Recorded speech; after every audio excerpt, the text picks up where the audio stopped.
In the 5th century BCE, a shadow fell over the Greek world, heralding a conflict that would engulf the mightiest of city-states and mark the culmination of a rivalry that had simmered for decades.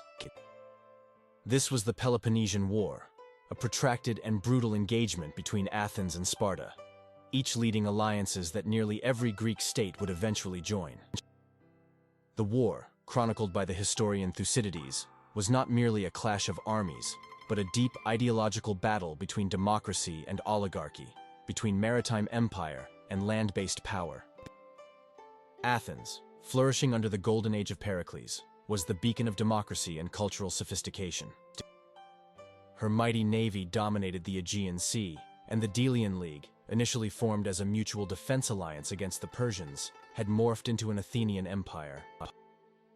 The city was a hub of philosophy, art, and architecture, epitomized by the construction of the Parthenon and other monuments on the Acropolis.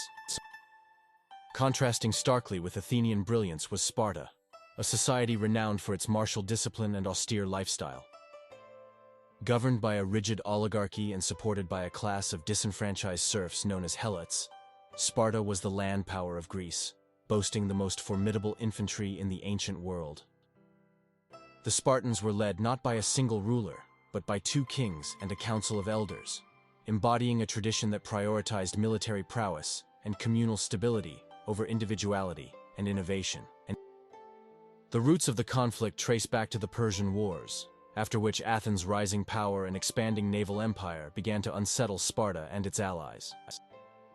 The situation was exacerbated by Athens' construction of the Long Walls, fortifications connecting the city to its ports, which made her virtually impregnable to land-based armies. The tension reached a tipping point in 431 BCE, sparked by disputes involving Corinth and Corcyra, leading to a declaration of war by Sparta against Athens. The war unfolded in several phases, beginning with the Achaemenian War, where Sparta regularly invaded Athenian territory, hoping to draw the Athenians into open battle. Athens, under Pericles' strategy, avoided land battles with the superior Spartan hoplites, relying instead on its naval strength to raid the coastlines and maintain vital supply routes. The conflict saw a dramatic turn with the outbreak of the plague in Athens, which killed a significant portion of the population, including Pericles, weakening Athens, but not decisively enough to end the war.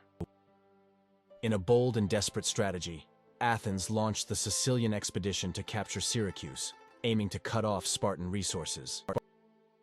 This disastrous campaign ended in a complete Athenian defeat and marked a crucial turning point in the war. As the conflict dragged on, both sides experienced shifts in fortune, alliances, and strategy. The Spartans, bolstered by Persian gold and a fleet built with Persian assistance, eventually managed to challenge Athenian dominance at sea. The final blow came in 405 BCE at the Battle of Aegospotami, where the Spartan fleet under Lysander crushed the Athenian navy, effectively ending the Athenian Empire. The aftermath of the Peloponnesian War was devastating for Athens, which lost its empire, its wealth, and its prestige, while Sparta emerged as the predominant power in Greece. However, Spartan dominance was short-lived, as the war-weary Greek states were left vulnerable to manipulation and conquest by newer powers, including Thebes and eventually Macedonia, under Philip II and Alexander the Great.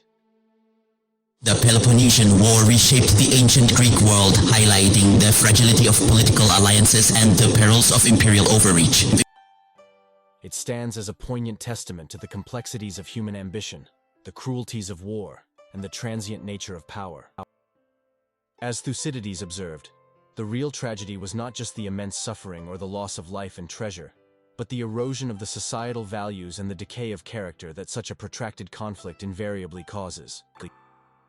The lessons of the Peloponnesian War continue to echo through the ages, reminding us of the deep costs of conflict and the enduring quest for power and dominance.